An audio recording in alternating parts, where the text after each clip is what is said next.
Hello everyone, it's Jamal Thomas. Welcome to the Progressive Soapbox. Let me make sure I am up. I am seeing green on my end, and I am seeing green here, and I am seeing myself. So I am going to try and make an argument. And this argument that I'm going to make is what should be the goals of the left. And I'm going to open it up for discussion in regards to the goals of the left and plan of action, because I got to be honest, I don't know the plan of action. But I do want to try this. Now, the reason I say I want to try this is because, I got to be honest, I have ideas, but I don't necessarily. Trying to do this live is a little different. That's all. It's not the easiest thing in the world to do. I'm going to be on Real Progressives tomorrow with Joe Firestone. I like Joe Firestone. I'm not on board with the MMT thing, not completely anyway. Some of the stuff is just flat facts. But not necessarily on board with everything. But that's kind of besides the point. I like Joe, and I enjoyed the conversation that him and I had last time. And so I was flattered that he would ask me to be on his show, being that I'm, for the most part, just a person and nobody. But the conversation that we're going to have is this idea of what's the left to do? What's to be done? What's the point of the left in this case? And not the faux left, not the people who consider themselves or call themselves the left, but the actual left. What's the left to do? What needs to be the objectives of the left? And like I said, the last point is, how do you accomplish those objectives? I am going to try to go through this briskly, so this doesn't necessarily take all day. But this is one of those, we need to eat our peas. What's going on? What's going on? What's going on? I'm not seeing my image, that is slightly freaking me out. Hi, Red Economics. Red Economics said hello, so at the very least, I think I am presenting. Yes, I see myself. So let's start from square one. What is left to do? We need to take a premise. We need to take a clear and understand verdict right now is a bunch of psychopaths. I will give an example. Hillary Clinton, when she was in an interview, she's having this conversation with an interviewer, and they tell her that Gaddafi had been murdered. Now, what this means is the United States, along with other nations, decided to have airstrikes on Libya. They used the premise and the pretext that Gaddafi is going to murder a bunch of people. And so in order to stop Gaddafi from murdering a bunch of people, we ourselves need to murder a bunch of people. The compound breaks down. Gaddafi is dragged out, bloodied, beaten up, brutalized, and he's sodomized with a machete. Now, Hillary Clinton gets this news, and for the first time that I've ever seen Hillary Clinton, she was ebullient. She was radiant. She looked like a younger woman, to be honest. She was happy and giggling, and she was like, we came, we saw, and he died. Now, understand what she means by this. They went in to kill Gaddafi. They accomplished their objective. But in accomplishing their objective, they set Libya into a fire. People were being murdered. People were being brutalized. And today, reports have come out that male rape in a Muslim country has been instituted as this thing of demoralizing people from speaking and essentially punishing the people, because that was what was used in the Gaddafi regime. Gaddafi was not a good person. Gaddafi was a horrible human being, but that is not my point. That's not my point at all. Whether he was a horrible human being or not, we destroyed that country. We turned that country into a dumpster fire full of roving games with large amounts of people being murdered and large amounts of civilians being killed. WikiLeaks released a document showing that the reason why we went into Libya had nothing to do with this idea that Gaddafi was going to kill a lot of people. It had more to do with Gaddafi using a huge amount of gold to create this kind of pan-African currency based on the Libyan dinar.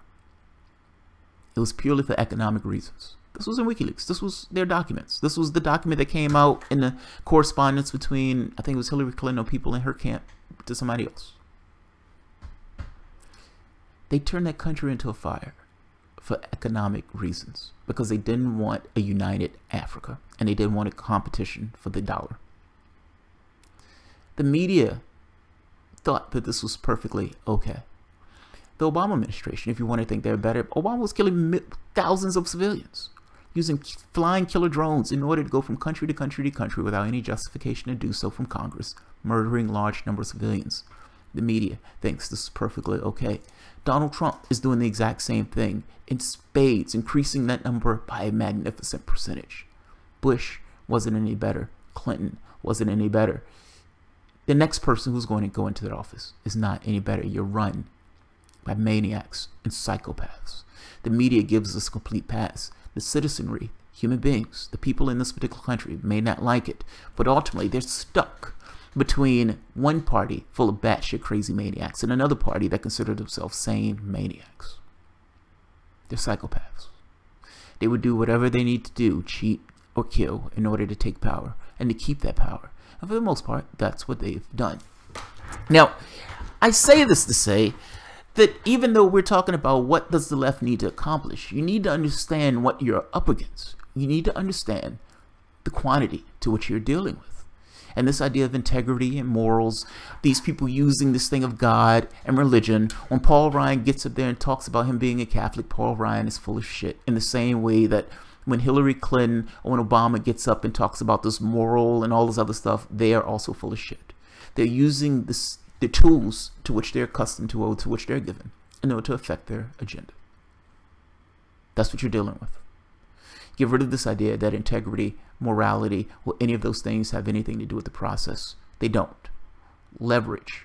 What you can force those particular people to do is what matters. And ultimately, unless you have leverage, you have nothing. That is the truth of American politics. Now, again, I say this because I think people need to understand the situation in which they're presented. Now, this is not just these particular individuals are somehow different. It is the system itself. They're given certain incentives and they drive for those incentives. Now, this idea of, like I said, morality and integrity has nothing to do with it. Those things are going to lose when incentives are pushed in a particular way. It doesn't matter. The reason why Tom Perez and Nancy Pelosi and Bernie Sanders and all of these other people can step up and say, we're moving forward. Yes, we cheated you. We're moving forward. We're not going to say they cheated you. It's because ultimately they believe that we don't have to deal with it. We can move on. We're going to get their votes regardless. They have two people to choose from. These people may understand they were psychopaths and maniacs, but ultimately they have two people to choose from, and they're going to have to make a choice. Either let the Republican in or let us back in. Doesn't matter what we do. That's your political system. Now, until people understand that, and again, this is systemic. There's certain incentives and drives that pushes these people in a particular way. Regardless of what I say, if I am going to have to take a large amount of money to get elected because I believe the large amount of money is going to help me get elected, then I'm going to take a large amount of money to get elected. Doesn't matter if you feel some kind of way about it, unless you have the capacity to have leverage over me, to force me in a particular direction, then I am going to go in the direction that I think is going to allow me to get elected. That's both parties. That's not one or the other. That's both. That's your political system. It is systemic. Whoever you put into those slots would typically behave in the same way.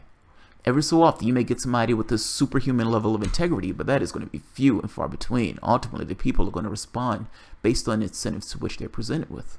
So yes, when Obama takes office, he's going to pass Romney Care. It has nothing to do with what's best. It has everything to do with ideology.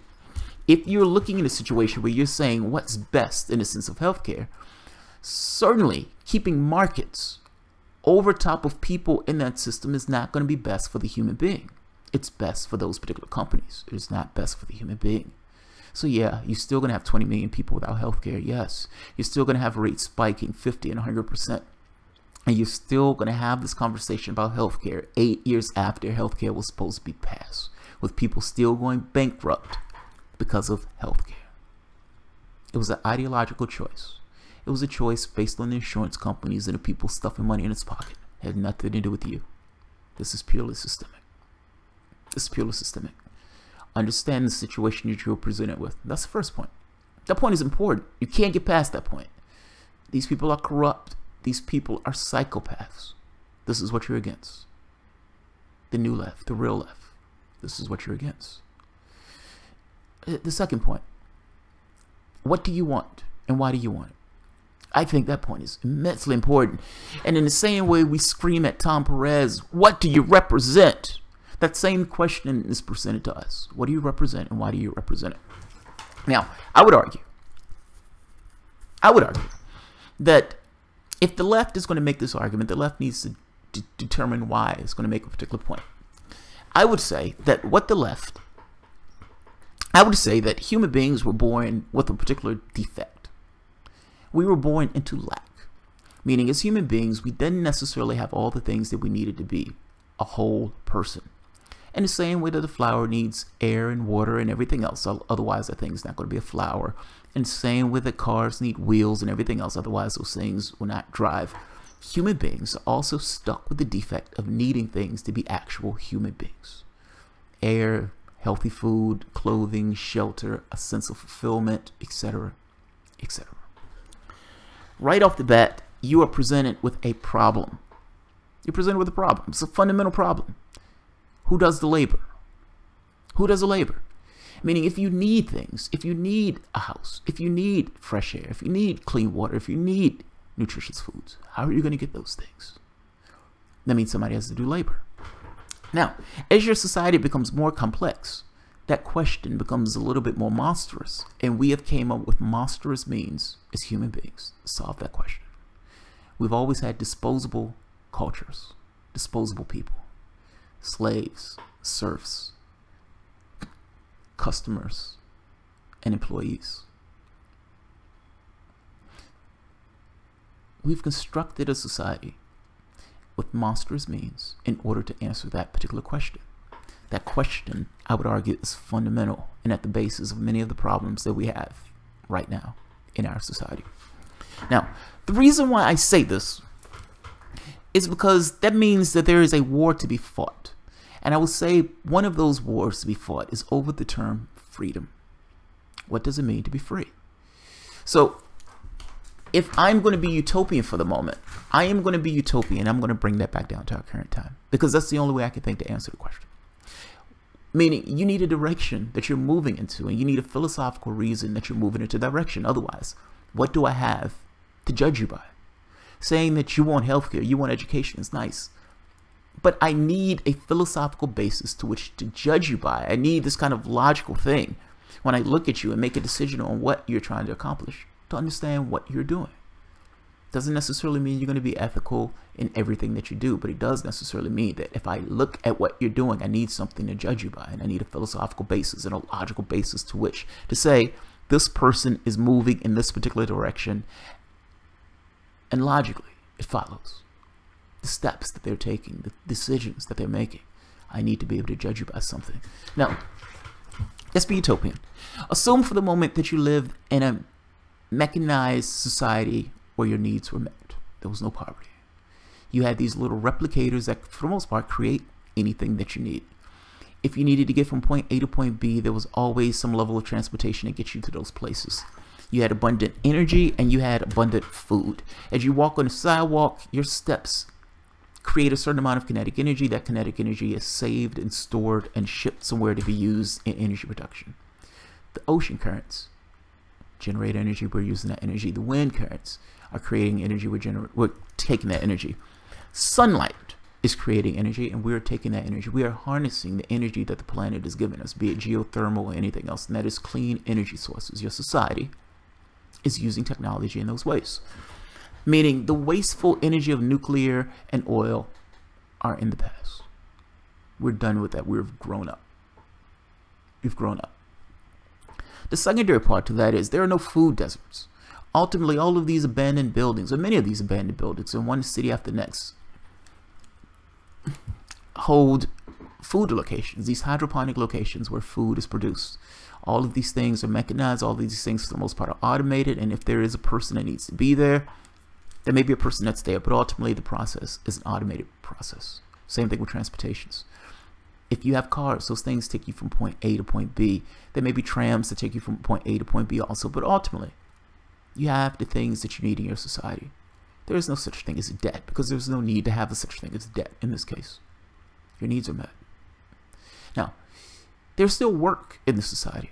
You're still going to have authors. You're still going to have people who are artists. You're still going to have people who are going to learn physics and science and medicine, people who are nurses and caregivers, people who are authors. You're going to have all of these aspects of work in your society, but there is one fundamental difference. the jobs that they're doing are either because they want to do those jobs or because they want to do some kind of public service in the same way that people do military service now. Their patriotic duty in this case is not murdering people abroad.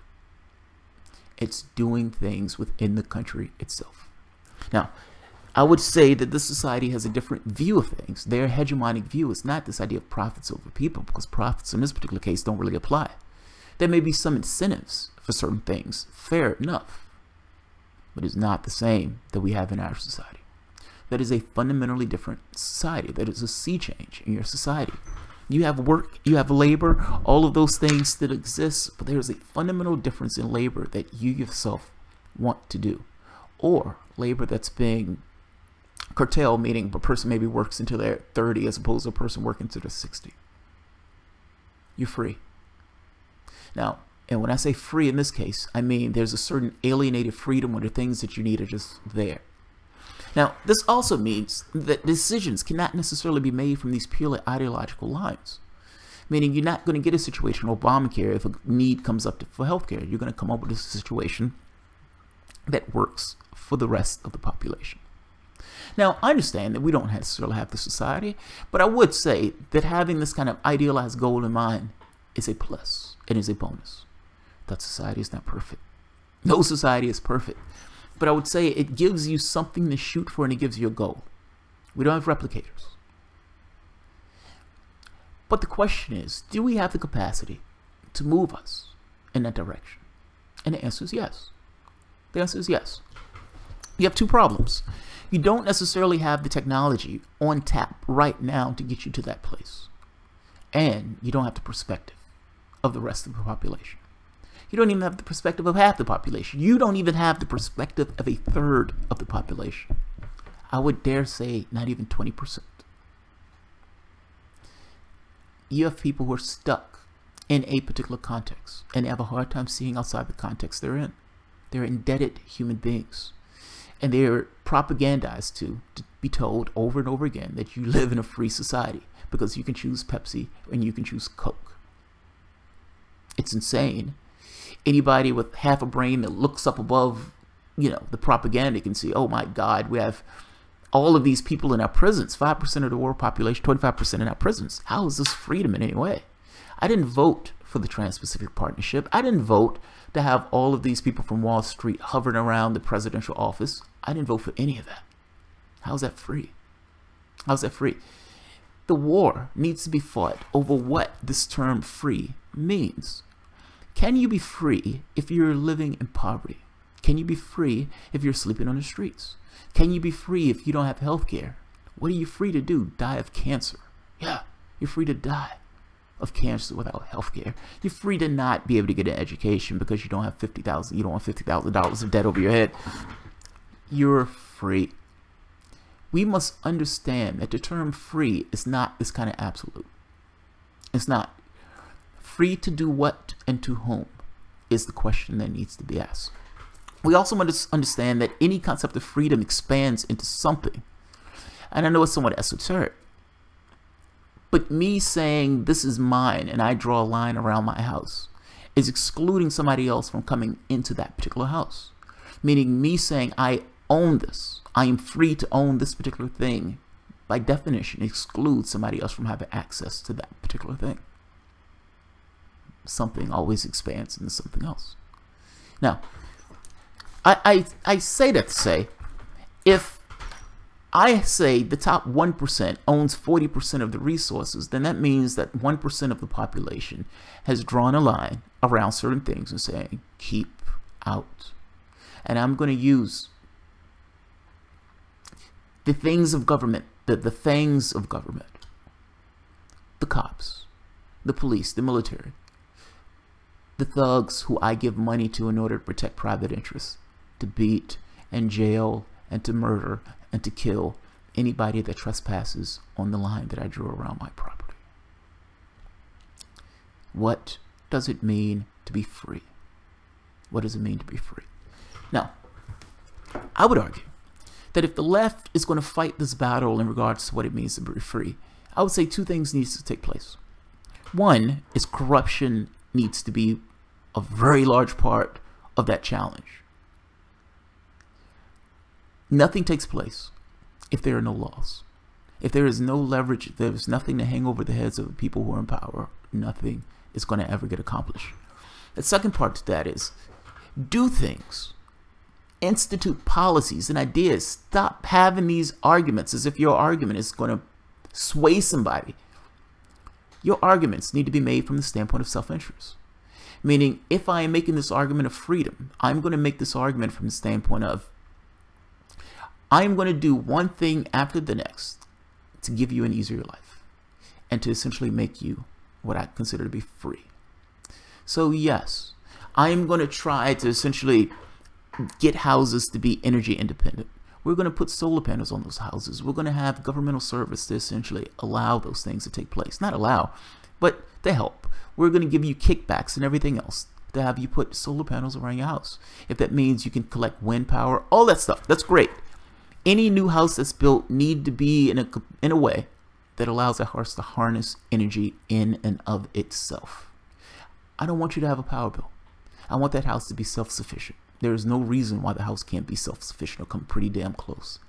If you need additional power, fair enough, but that's the difference between a bill that's $150 a month to maybe no bill at all, or maybe 10, 20 bucks. That's a big goddamn difference. Now, you as a lefty you want to make the argument about climate. You want to make the argument about climate change and global catastrophe and all this other stuff, but they don't care about that argument. You know what argument they care about? I'm going to get rid of your electric bill. I'm going to get rid of your energy bill. I'm going to work in a way that tries to free you up in this particular capacity. Let's keep going. What about food production? There should be no food deserts in this country. We have the means to make sure that doesn't take place. We need to make sure there are no food deserts. In one city after the next, I'm going to find an abandoned building and I'm going to put in technology that allows hydroponic food to be grown in that building. Yes, I'm going to hire governmental workers to put into that building, and I'm going to pay them a damn good salary to make sure that that food and everything else is intact. Multiple floors, all hydroponic, all automated. All automated. I'm going to have cheap food that's extraordinarily nutritious that anybody in that particular city can come to and get. There are no more food deserts. It's going to be in one city after the next, after the next, after the next. At the very least, you won't go hungry. Not on our watch. Our job, our goal, if we're going to be the conscience of this nation, is to actually be the conscience of this nation. We're going to get rid of poverty, and we're going to mean it. Not these half measures that the Democratic Party go through. We are going to actually mean it. Well, look, I don't want to go through each one. All I'm saying is, because this is getting long, if you're going to have this war, if you're going to say that we're the left, what does it mean? Justify your existence. Explain what that means from the standpoint of what do you represent? And if you're going to have this war from the standpoint of freedom, then fight on that grounds of what it means to be free. Let them make their arguments, what they think it means to be free. This indebtedness, this idea that you wake up every morning, you have one bill after the next on your back that compels you into a job that you hate and that you think is absolutely miserable, that keeps you out of the political circles because you're scared that you're going to lose your job if you go on strike. That's not a life. It is a life. It is a life of servitude. I'm saying the left needs to get rid of those bounds. Co-ops. We're going to push worker co-ops. If a company wants to ship a job overseas, that company is going to have to offer it to its workers first. You're going to ask, oh my God, the workers are not going to be able to afford that. And that's when you say, well, we're also going to offer those workers a loan in order to buy that business. We're going to end this thing of jobs being shipped overseas. We're going to get rid of the elites that are in these businesses. We don't need them. You don't need a vice president. You don't need these people making millions of dollars. Get rid of that. Pay those workers more and allow those workers to come together and make decisions for the company in and of itself. This doesn't solve all your issues from the standpoint of climate and everything else, but it does solve one main issue. Those people will get paid more and those jobs will be shot bleeding from shipped overseas. Let the government take a position that it loves worker co-ops. It wants to hug worker co-ops, and it does what it has to do in order to push those things. Allow a federal jobs guarantee. If you want to work, you got a job. That money is going to come back into the government coffers. And I guarantee you this. Giving somebody a job and having that person putting money back into the economy is a much better way than giving somebody else a tax cut. That is flat fact true. They like to go with this idea of trickle-down economics, and there is no way that anybody can justify trickle-down economics because the shit is voodoo economics. It's voodoo economics.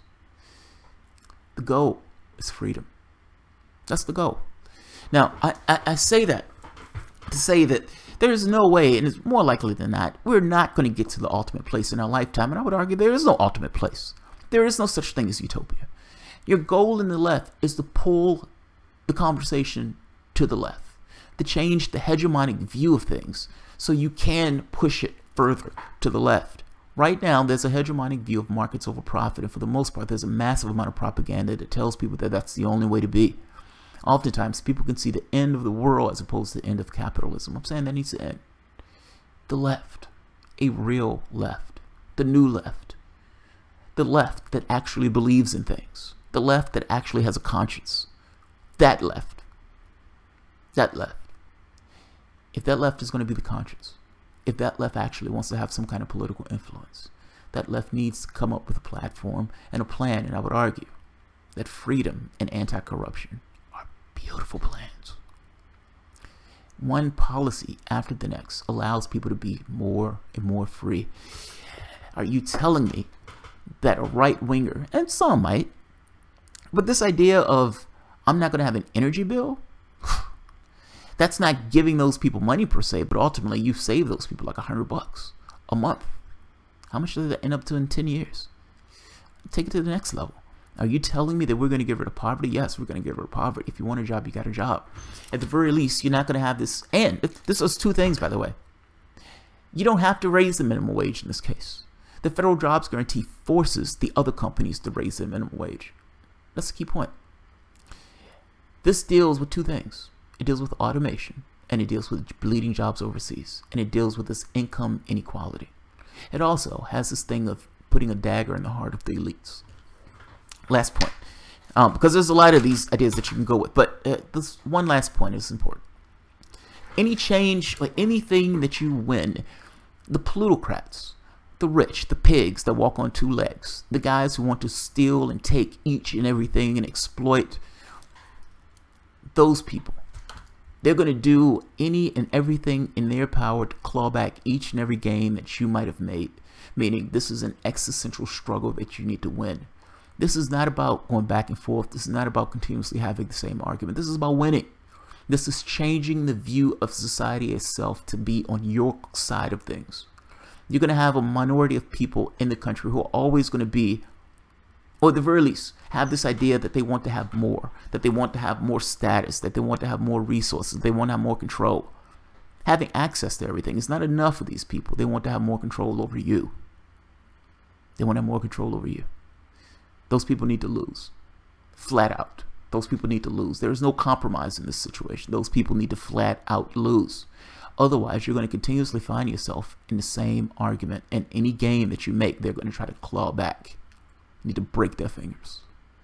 And what I mean by this is the hegemonic view of society needs to take the standpoint that these people are crooks and those people should be ostracized. Any other way, you're going to have the situation of why do you need a new deal? You made gains. What happened to those gains? Even for this idea of Democrats, those gains were clawed back by your own party, or by the party that said it represented your interests. And God damn it, I said last point, I'm sorry. I'm saying this to say that you need to be perfectly aware that that exists, that that thing exists, that that thing is going to be out there, that those people are going to be out there clawing and trying to take back each and every thing, each and every progress, each and every step forward that you take to make your society more and more free. They're going to try to claw back that stuff for themselves.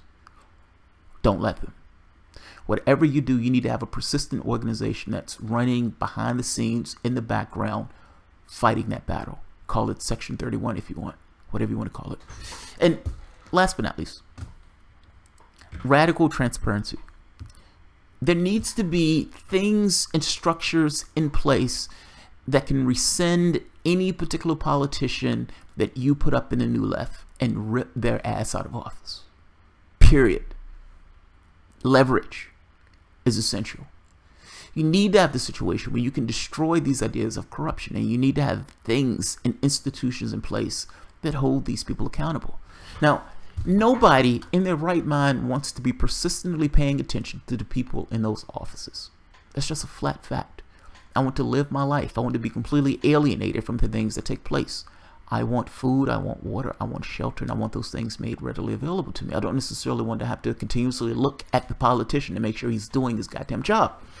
I say this to say, which is why I say structures and so forth, but if these people are doing things that are not in the best interest, it can't be in the same way where our system is now, where they just can go on in perpetuity and people just allow them to do things that are not in the best interest of the public.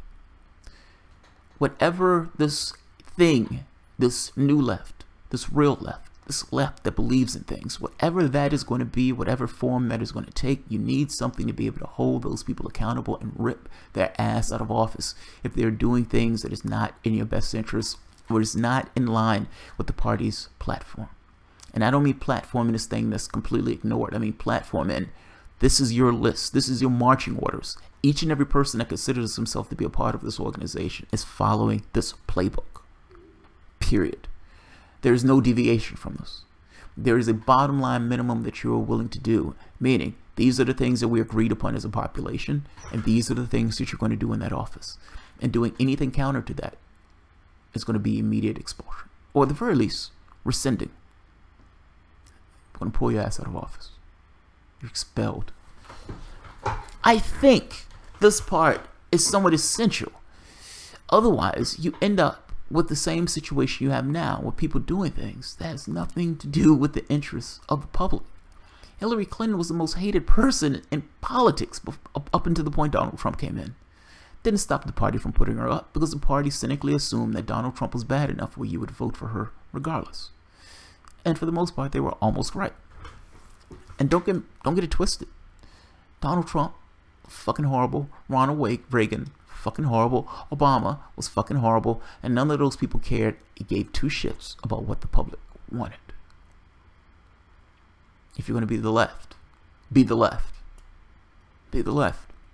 None of this pussyfooting around. Be the left. Own it. Hold your shape. There's a lot more, of course, that you can add to this list. And I don't necessarily want to, spend 30 minutes talking about it, even though I've spent 32 minutes talking about it. I'm going to open this up. And two questions. What do you think about what I just said? What do you believe yourself that new left has to espouse and has to put up? And mind you, and by this, I also mean anti-war. Ferociously anti-war. The reason why I started with the Hillary Clinton thing was because it is insane to me that it is okay for people using our military, leveraging their bravery to go into other countries and murder other people. That is fucking insanity. That is insanity.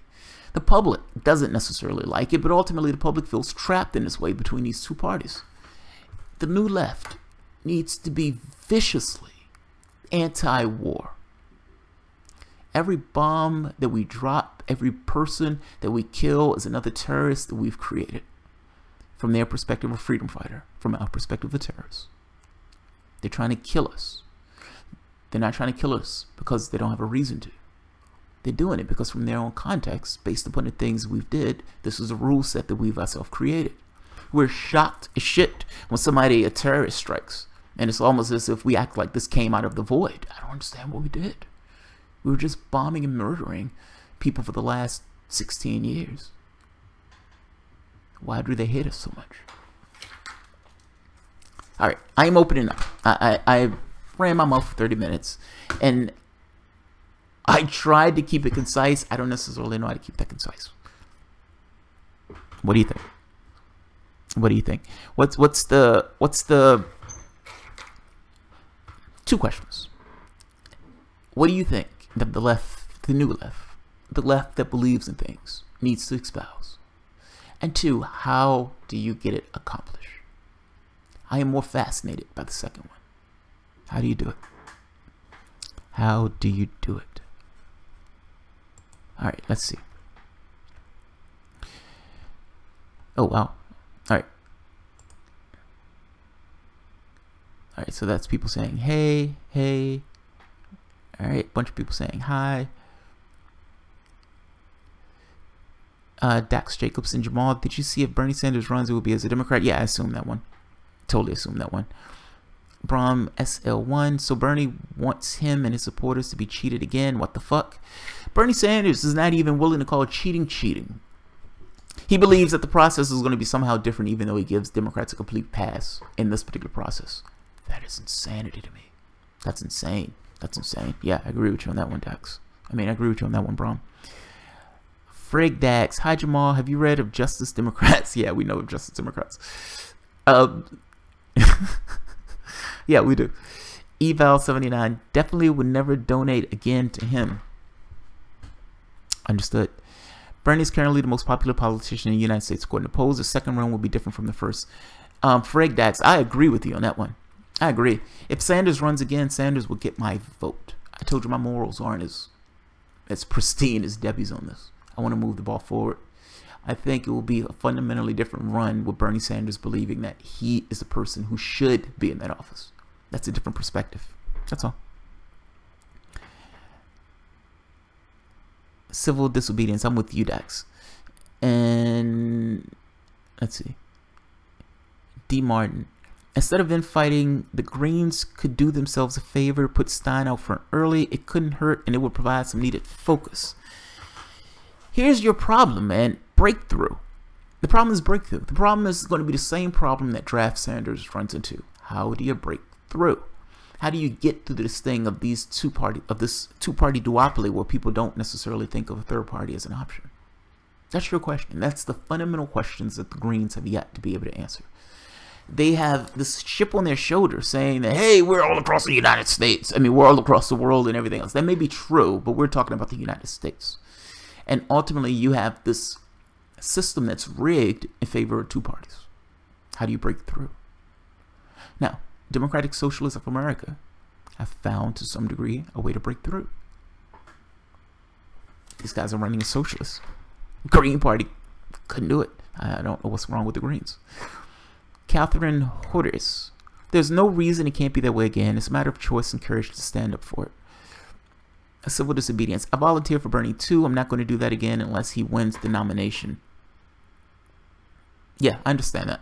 I understand that. In fact, I understand all of you guys with this one. It makes sense. Civil disobedience. I'm running as a communist. Do you think civil disobedience? Mr. X, let me rephrase it. If Bernie runs in 2020, he will run as a Democrat. Yeah, he will. I have no doubt that Bernie Sanders will run as a Democrat. I would be shocked as shit if he ran as something else. I don't think he would be outreach coordinator for Democrats. I don't think he would be trying to sheepdog people into a busted, burnt down house if he didn't necessarily want those people in the party by the time he ran. He understands that shit is rigged. Even in places like New York, where you had to be on the ballot, what, like a year in advance or some insane thing, even before you even knew who was going to be in the primaries. What I would say, though, is I agree with the guy who said it yesterday. Sanders, if he's going to do this, needs to make demands. He needs to make demands. One of those demands is get rid of your superdelegates. I am not running. Get rid of superdelegates. This process is rigged. Just get rid of superdelegates. It is institutionally rigged. We need to get that done. Like, there needs to be demands that are made. Not this, I'm just going to run in the system again. I'm not going to call cheating, but I'm going to expect them to treat me fair the next time. What is that? Your integrity has nothing to do with this. Morality has nothing to do with this. The goal in this is to win. I understand Sanders wants to kind of play this political game, but you're stuck with a problem. If it's okay with them cheating you last time, why would it be different this time? Why do you believe that they're going to treat you fairly the very next time around? I don't understand why. Is it that he believes that just because the American public overwhelmingly believes that Democrats cheated, that if they do it again, that something different would take place? I don't know if that's enough, man. I don't know if that's enough.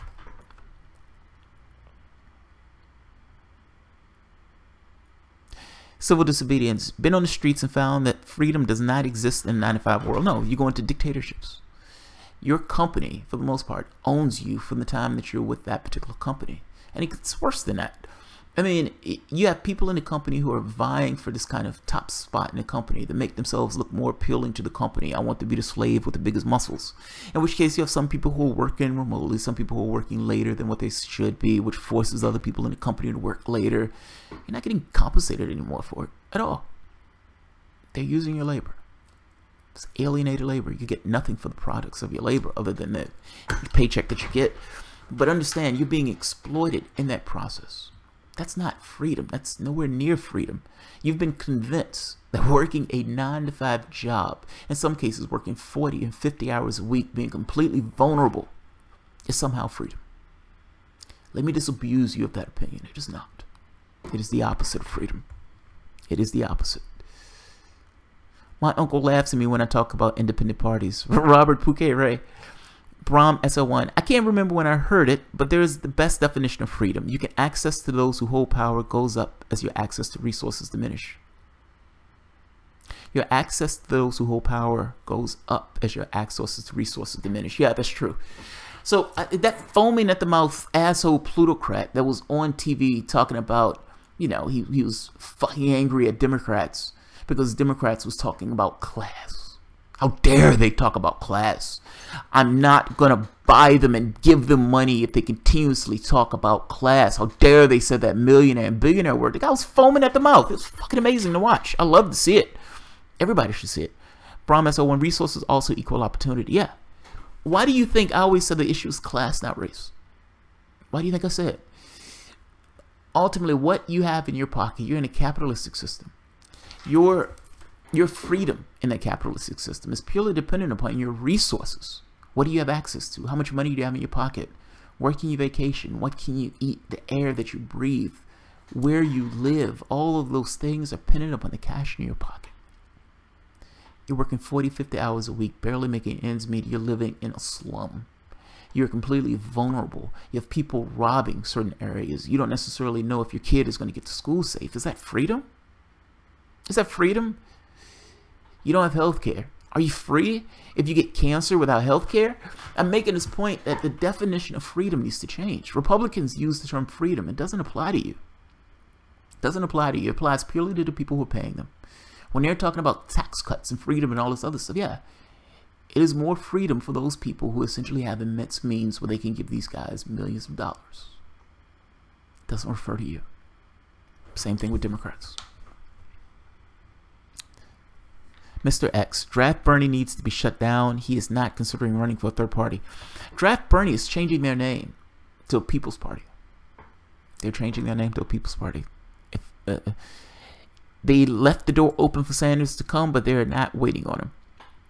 Civil disobedience. The levels of control need to be within reach of the working class. The only sensible way I'm aware of the possibility happening is to end capitalism and reform government to a form of anarcho-capitalism.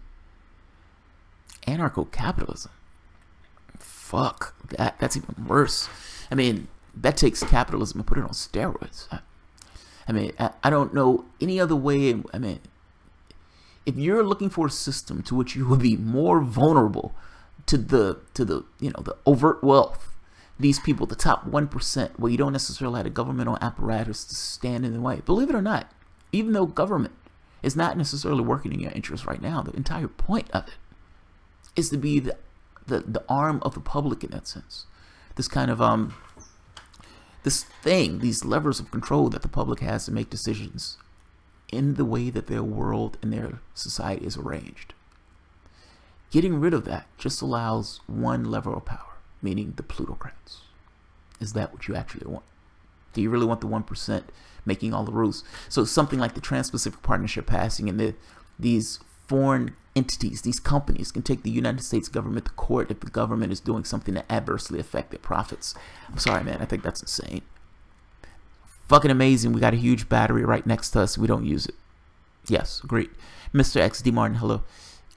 Tabitha Enriquez, I live in New Mexico, like 30 days without sun all year. Doesn't have to just be sun, Tabitha. I mean, there are all sorts of ways that you can harness energy. What about water? What about air? What about all sorts of ways you can harness energy? Energy is all around you. That's all I'm saying. That's all. I mean, just be more creative. Japan has this thing in the subway where walking on the platforms in the subway generate energy, and that energy is used to power some of the devices in that particular subway. Creativity is the issue. The issue is creativity. Mark P. Money is a license to cooperate economically, work together to achieve economic goals. The rich have discouraged all other methods of cooperating, but in my honest opinion, labor has rediscovered those. In my honest opinion, if people act like moving the deck chairs is somehow going to stop the ship from sinking. The issue here, I'll say it. It's not this thing of it's not like if you move this chair, move that chair, things will be better. What you're talking about is corruption. What are you talking about? These people being fucking maniacs and being psychopaths. These aren't bugs in the system. These things are features of the system. These things are inextricably linked to the capitalistic system. You can't get away from it. The moment that you have something where you have this capitalistic structure where you have these people with massive amounts of wealth, those people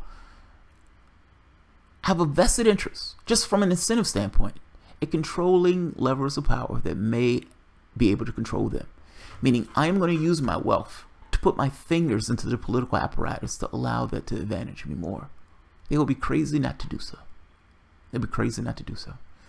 The moment that you're going to create a competing interest with your governmental apparatus is the moment that your government is going to be lost to you, which is what we have.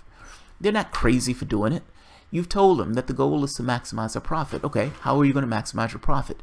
You have your game space, but of course it's not going to stop at the end of the game space. Particularly when you have some edifice out there, something that can curtail our profits.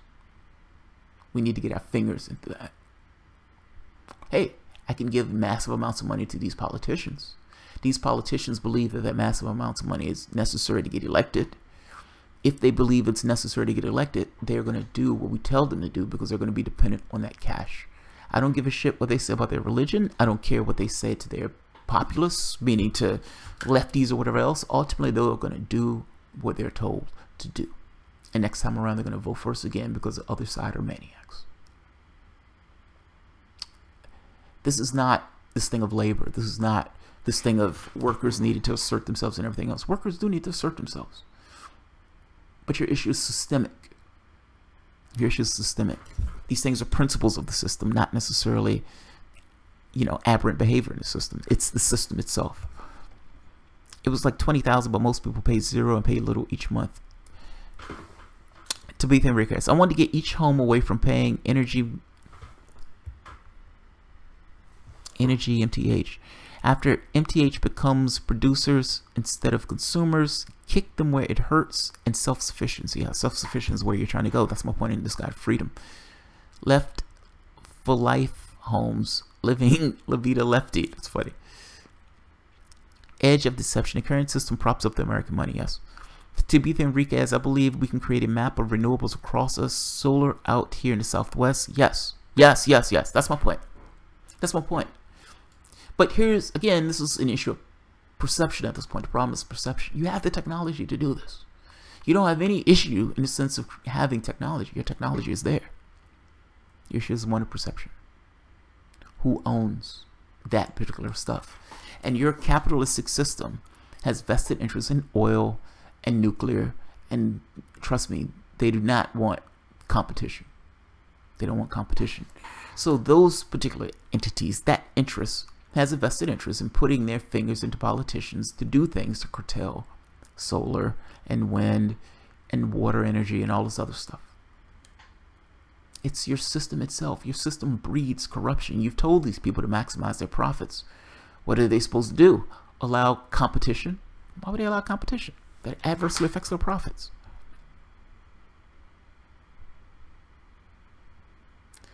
Damn, I hate anarcho-capitalism, civil disobedience, same here. Dax Jacob, feed the Fed to the lions and end it. Yeah, destroy the Fed. The Fed is a crock of shit. It's fucking insane. Even after Woodrow Wilson created it, you gotta have that statement of, we've turned this country over to a bunch of bankers. Mind you, he did it. Fucking Democrat. Goddamn Democrat. Maniacs don't have a moral compass like us when they go to war. They'll just till the oceans dry up. Robert Pouquet Ray, that's kind of my point. That was my first premise. You're led by a bunch of psychopaths and crooks who are corrupt to the core. part of that corruption is systemic. And this is kind of the point I really need to try to nail home. This is not about moving the deck chairs on the Titanic. This is about changing how you function, how your society is arranged. Moving the chairs is not going to do it. The problem is systemic. It's systemic. It's not like, you know, these guys are corrupt, just them as individuals. This is the bad apple theory that they use for cops. It's not a bad apple, man. It's the entire goddamn bushel. Your system breeds this kind of systemic problems, the systemic corruption. The problem is the system itself. The problem is the system itself. Point me to your evidence, please. I don't know which one, which depends on which one. BB Hammer, FRD, that Cenk Uygur and Kyle Kalinske are behind Justice Democrats. They are raising big money, but claiming they're trying to get money out of the Democratic Party. They are a fraud. I've been following them for a while. Oh, I see. Anti-Sam, point me to your evidence. Fair enough. Most central banks are useless or worse. They're just dumping money, man. Here's the problem. You need a middleman who prints your money. Otherwise, politicians will simply run on a platform that they'll print more money. It's why the Fed was created.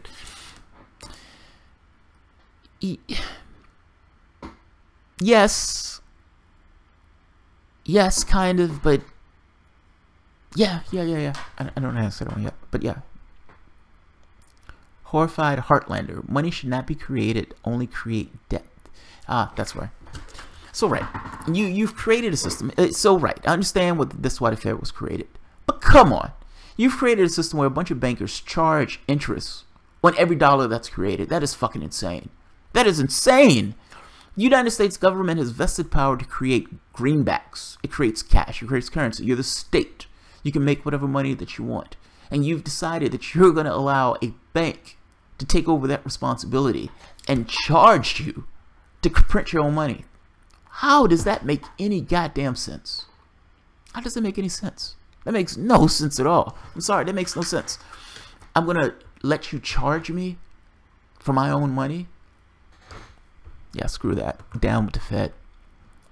We as communities need to support each other into renewables. Raise $50,000 and outfit 10 homes. Now 10 homes pay for the equipment loan back. And that's money that's used for the next loan. Tabitha Enriquez. I like your way you think. I like the way you think. Robert Pouquet, psychopath treatment is almost impossible to have them empathize. Doctors have to convince them to be sociable to their benefit. So here's the thing. The reason I say they're psychopaths, they're bred to be this way to some reason. As they move through this system, they think that this stuff is normal. They think that this is what needs to take place in order for them to operate. They believe that everyone is operating by the same rule set. The wild part about it is, they kind of are operating by the same rule set because they decide that that's the rule set to which they want to operate by. This is somewhat of a paradox. If one person decides to not operate that way, then that person is going to be eaten alive because everybody else is operating by that rule set. This is my point where I said they need to lose. They need to lose. That's the difference. It's not negotiation. They need to lose. They need to lose. Civil disobedience. JFK was ideologically not far from Clinton. He's considered one of the furthest left presidents we've only had because he was going to do things in the Fed and in the CIA. Yeah, he was going to break the CIA, man. Mind you, he was trying to kill Castro, so don't get it twisted. But yeah, he was feuding with the CIA. Ro Khanna is a Justice Democrat. He was caught fundraising among big donors in Silicon Valley. Yes, kind of. People disagree with me on this one. Ro Khanna just got into office. He just got into office. Shouldn't you judge him by his record? Is that fair? I mean, I understand this thing of these small ticket donors that equal up to the Silicon Valley thing, and I don't buy Ro Khanna's answer of, well, I mean, come on, these are just small ticket donors. Ultimately, he full well understands that he has a huge interest from Silicon Valley. If a question comes up, or some kind of vote or something comes up with regards to Silicon Valley, some legislation, certainly there is an impetus to lean in the direction of the people who's giving him a lot of cash. Let's be honest. Let's be honest. That being said, is it also true that you should judge the guy by his record? He just got in office. So it's like trashing him without actually seeing what he does in an office seems to be massively unfair to me. I don't even are counterproductive. He's already in office. BB Hammer, I was obnoxious for Cal to declare enemies of the Justice Democrats. I think he has mellowed on that more recently. Yeah, Cal lost his shit in one of those videos, telling people to get the fuck out the way and all this other stuff. It's fucking insane. Man is an anger maniac. He has issues with his anger. BB Hammer, JFK wasn't going to end the Fed. That's a myth. Yeah, I don't know if he was going to end the Fed. He didn't like the CIA, but I didn't hear him in the Fed. Rakana also feels Tulsi Gabbard is a traitor for seeing Syria for herself. Yeah, that's a fail. That's a fail. Tulsi Gabbard is a goddamn hero for the way she's seen Syria. That's an immense fail. That's an immense fail. That is an immense fail. Public banking is how you end the Fed and put power back into the hands of the people. Brahm SL1. No, you end the Fed by ending the Fed. You take political power and you end the Fed. That's how you end the Fed. Public banking is not the way to do it. This is not one of these local things. I'm talking about political might. I'm not talking about these local elections. I am talking about political power. I'm talking about changing things. Ripping the heart out the beast. Part of that is this thing of worker co-ops. It sounds minor, but ultimately you're talking about getting rid of the elites in your society, one company at a time. That's what you're talking about. That is a massive fucking deal. That is a sea change. That is massive. It seems so innocuous because you're telling people that, look, you're going to get more money in this because you're getting rid of the elites. You're not necessarily going to be alienated from the labor that you do because you're part of that particular company. How that company does is how you do. None of this, we're going to give you $5 at the end of the year if we hit our goals. Yeah, you made us rich. Here's $5. Here's $5. We bought you lunch. We bought you lunch. I always laugh at the people at the job where it's like, oh my God, we got lunch. We got lunch. They're making millions off of your backs and they've given you lunch and you're static. You're static. You're being used like nobody's business. Yeah, worker co-ops are amazing. That's an awesome fucking idea. That doesn't solve all your issues, but ultimately you're trying to find one way after the next to destroy the elites in your society. And if you take political might, putting a stake into the Fed should be one of those things. Why on earth? If you have the power of the state government and you have the capacity to create greenbacks, why are you allowing yourself to go into debt on money that you yourself are creating? That just seems insane to me. It seems insane. Absolutely insane. The arguments that I've heard for keeping the Fed always fall short of that. Who has the power to make the dollar? The state? Then why are we giving that to the Fed and allowing them to charge us interest on that money? Why? Why? That seems insane. Put a stake in that vampire and call that shit a day and start putting greenbacks. That's what you do. That's exactly what you do. Brahm SO1, I didn't get any pizza. Yeah, oh man, that's even worse. Luca Clemente, at this point, I would prefer Gabbard over Warren. Agreed. Gabbard is more independent thinker. Warren, fair weather friend Warren. Fair weather friend Warren. Did you see her look ridiculous the other day? She didn't get the playbook. She comes out. Do you think it was rigged? Yes. Yes. I believe. I'm Elizabeth Warren. I believe it was rigged. Then the very next day, do you believe it was rigged? No, I don't. I don't. I got my marching orders and now I need to come out and say the opposite thing that I said for the previous day. Donna Brazil, do you think it was rigged? I know I said it was rigged in my book. I was trying to hawk a book, but I got a lot of tweets and I got a lot of phone calls. And now I am changing my definition of what rigged means. So when I said rigged, I didn't really mean rigged. I meant that Hillary Clinton had a lot of power, and I meant that she had complete control over the DNC during the primaries while everyone said it was impartial. But that is somehow different from rigged. That's a cancer. That's a cancer. This stuff has been insane. Yeah, fair weather friend Elizabeth Warren. And that goddamn crook Donna Brazil. I don't trust any Democrat. Tulsi is better than most, but still part of the Democratic mafia. Yes, but she is an independent thinker. If you remember, Hillary Clinton sent her a nasty fucking letter trashing her because she was supporting Bernie Sanders. But yeah, she's an independent thinker. Warren is simply a political wind shocks. Yes, she is. Which way is the wind going? That's Elizabeth Warren. Finger constantly in the air. Which way is the wind going? I can't support Bernie Sanders because Hillary Clinton is going to be mad at me. I can't support Standing Rock because the rest of the Democratic Party is not doing it. And I don't know what Obama is going to do and make Obama look bad. I think it was rigged because I think I'm going to need those people to vote for me when I run for, oh, nope, I don't think it's rigged. I now don't think it's rigged. Which Elizabeth Warren are you going to get? The only thing that's been consistent with Elizabeth Warren is that she's foaming at the mouth about bankers. That's the only consistency. That's the only consistency. Warren's nickname, Pocahontas. What? Leowide, Sitting Bull. I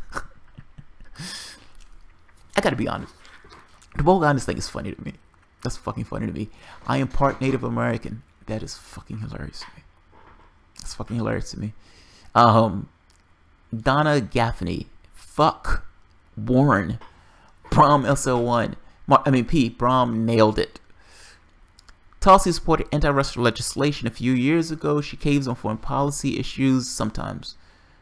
Tulsi was also the one who came back from Syria saying we're supporting rebels. We're essentially paying terrorists to undermine the Syrian government, and we need to stop doing that. Tulsi Gabbard would get my vote. She would get my vote. Warren claims Native American and she didn't even back Standing Rock. I know. I know. Oh, the indignity. I know. I know. I hold her accountable on that shit. I would never forget that shit. You had people, Native Americans, being beat up, being hit by these cops, one of them had their arm nearly ripped off. At the exact moment where Obama was pardoning a turkey, you had real Native Americans in Standing Rock getting their head bashed in by cops, trying to protect their land. These people are psychopaths. These people are psychopaths. One of my subscribers said, I would vote for a Democrat when each and every one of these people are in a casket. Fair point. Tulsi Gabbard has no power. No, she doesn't have any power. But it's kind of besides the point, right? I mean, for the most part, we're just talking about Tulsi Gabbard. I like Warren at all. She jumped ship every time. Jump ship is an understatement. Warren has no power either. She's a first-term senator. Warren has no power, but Warren was seen to be a presidential hopeful. Like, it was so much so that Warren was seen to be one of the people that should have ran on Hillary Clinton's ticket. Now, if Warren would have ran on Hillary Clinton's ticket, will Hillary Clinton have had a better chance of winning the election? That answer has to be unmistakably yes. Unmistakably yes. She runs with profit. I don't think she runs with profit. I think she is a political animal that hates bankers. That's what I think. That's what I think. So on some issues like banks and financial stuff, yeah, she's going to be progressive. On everything else, she goes in line with whatever the party tells her to do. If they tell her to shut up about this rig stuff, she'll shut up about this rig stuff. She'll say whatever they tell her to do. She'll a wind-up doll. All right, Warren, go out there and say something. It was not rigged. Perfect. Perfect. She nailed it.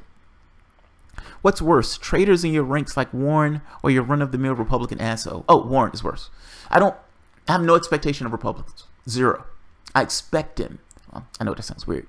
I just mean there's nothing I expect from them. Let me put it that way. I expect them to be antagonistic. I expect them to be my enemies. This is not a cooperative society. We do not have the exact same interests. Those people, if I said Democrats are maniacs, Republicans are worse. So put that shit in perspective. I do have expectations of Warren because Democrats parrot a particular line. My expectations are built based on the things that they say. That's all. Republicans are just, we want tax cuts. People give us money. We do favors to the people who give us money. Period. Flat fact. That's it. That's our part. That's our platform. That's our party. Straightforward and simple. Obama's was the biggest Democratic fraud in history. Yes, he was. Yes, he was. It was sad and pathetic. So sad and pathetic. Obama came into that office with so much potential. Like, understand what I mean when I say that. The immense potential, like astonishing potential. He has a gravitas about him, meaning he looks presidential. And he came at a time where people wanted something fundamentally different. And he could have rocked that office. He could have rocked that office. Forcing Democrats to fall in line. He had the power to do so. He had the public at his back. He could have compelled them into one thing after the next. And if they didn't want to do it, ran against them to get their ass pulled out of office. That's the first point. Having the public at your back and having a bully pulpit, particularly when you're willing to use it, is a powerful weapon. That is a powerful weapon. shaming the people who are supposed to be in your party, shaming, particularly when you're a popular politician and they need you to get elected, shaming them. You're going to lose your seat. You're going to lose your office if you don't fall in line and toe the agenda that I want to toe. It was sad. It was sad presidency. Immensely sad, flamboyantly sad, transcendentally sad. Transcendently sad. Michael Moore made the point that Obama will go down as just being a first black president. Sad. It's sad. One way or another, Obamacare is going to be undone. Either Medicaid for all, or the Republicans are going to dismantle it. Sad. Immensely fucking sad. Angers me, for being honest. Fucking angers me. Like, look, as an African American, I understand that when blacks are in positions, we need to do it better. That's just how it is. It's unfair, but whatever. We need to do it better. There is a thing on the shoulder. There is this thing in your society that looks at you a particular way, and that looks at you with a certain amount of skepticism that's not necessarily there for your white counterpart. If you're talking about tennis, when blacks get into tennis, they tend to do it better. When blacks got into golf, they tend to do it better. You just have to do it better. It just is what it is. First black president gets in that office. You should have rocked it. You should have owned that fucking office. If you needed to bite every hand that fed you to get you to that point, you needed to bit every hand that fed you to get you to that point, and ran against it with this idea that the people who I helped and supported in this particular country was going to put me back in that office, even if I didn't get $1 billion to run the next time around. Own that goddamn office. It fucking angers me. So much potential. For the left, sometimes we need big events to get things accomplished. We need big events. We need things to fucking fall apart.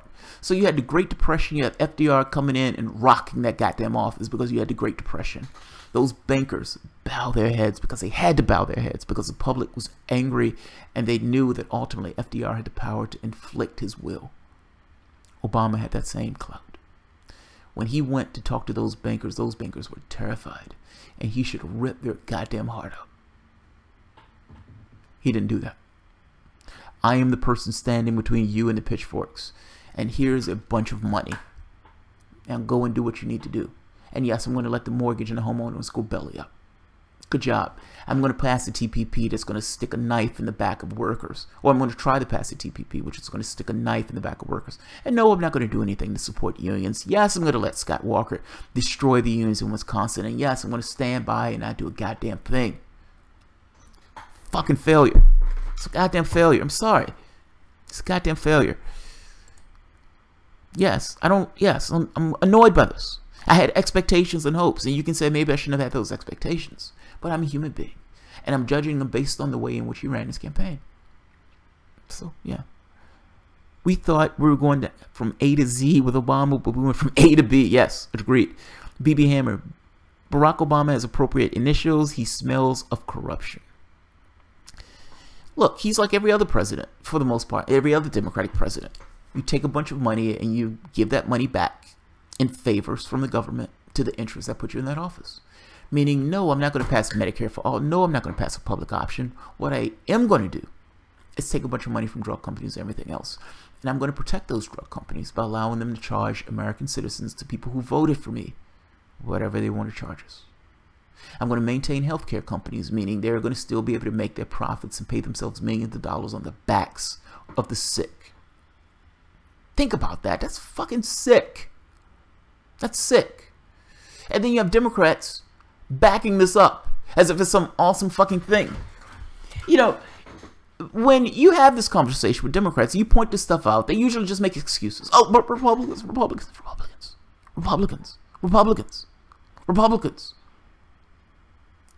Stop telling me about Republicans.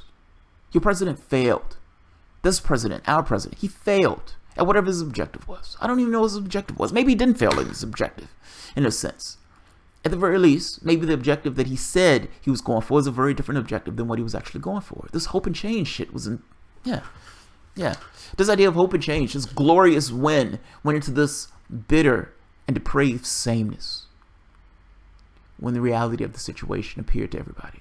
Everybody thought, a lot of progressives, there was like, in a year or two, if he gets elected again, oh, he's going to rip the shackles off. He's going to be Obama Unchained. He's going to have chest hair and muscles. And he's going to start kicking people in the face. And he's going to kicking ass and taking names. That's not what happened at all. He kicked up the thing of trying to pass the Trans-Pacific Partnership and fuck over this country and workers. That's what took place. That is exactly what took place.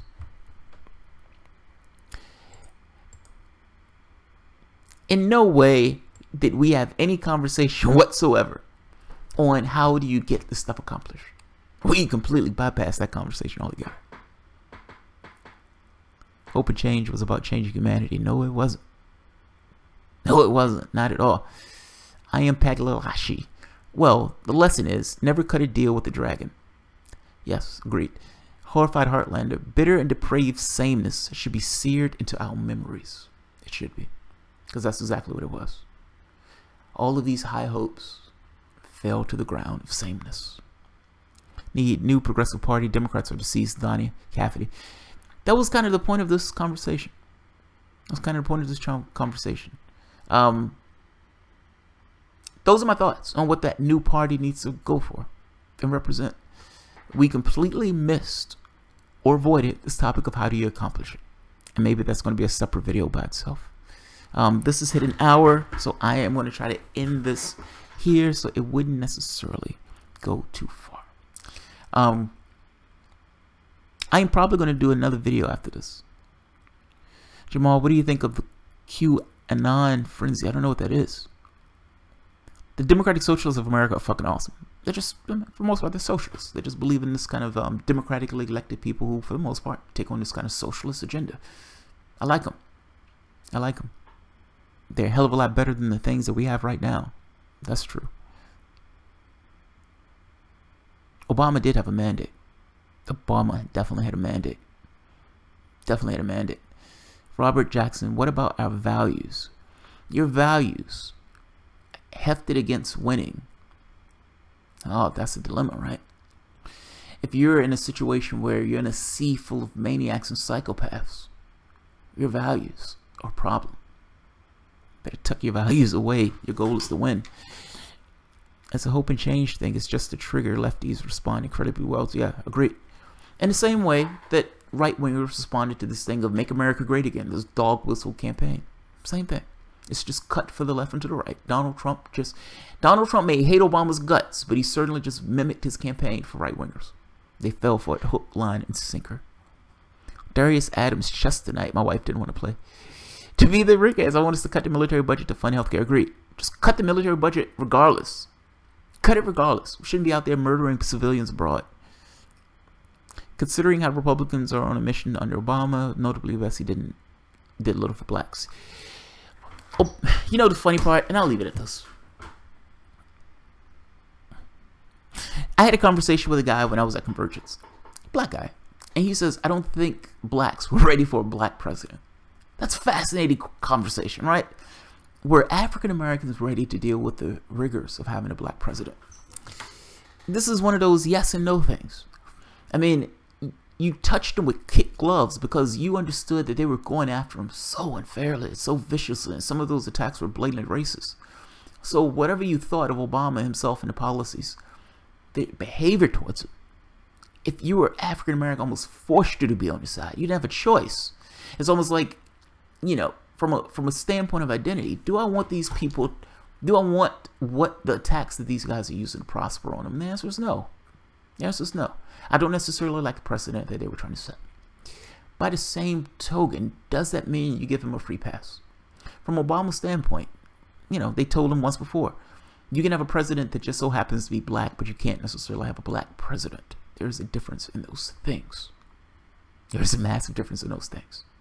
So when issues came up that dealt with quote-unquote blackness, or issues of blackness, whatever the hell that means, for instance, like the professor getting locked up by some dumbass cop at his door, and Obama coming out saying the cop behaved stupidly, which the cop did. That's the most tepid response, but that response was perfectly adequate and perfectly correct for the president of the United States.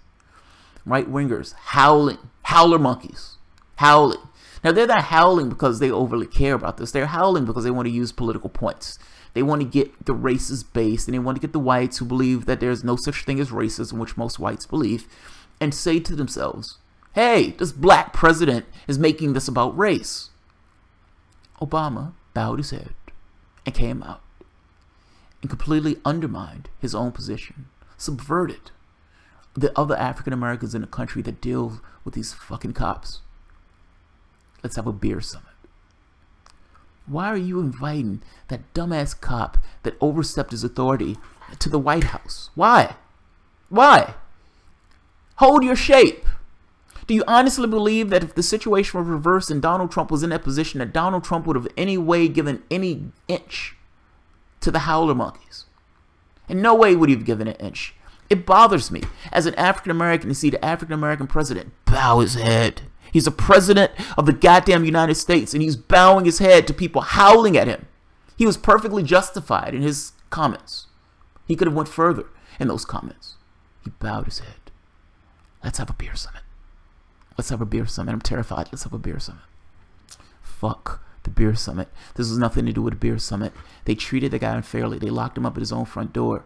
And instead of you holding your shape and standing up to it and saying, yes, that cop behaved stupidly. If there was anybody else and they were at their front door and some cops started harassing them at their own front door, they would feel some kind of way about it.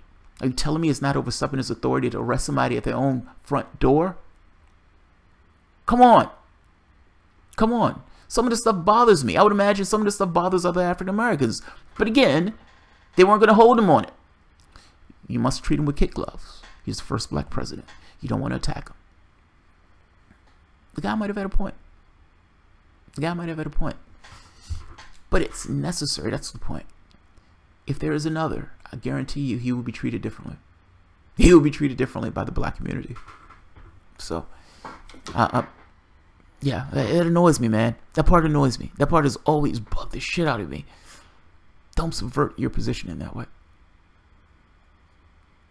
Yeah, don't subvert your position. I'll leave it at that. I don't want this to be too long. I am going to do a fun one after this. It's either going to be on Supernatural or Star Trek. I'm not sure which one. It's going to be a 420. It's the end of the week. Let's have some fun. Alright guys, if you enjoy the content, feel free to share, like, subscribe, and of course, you can always support through Patreon. Or, to be honest, at this point, even through Super Chat. Either way. Thanks guys.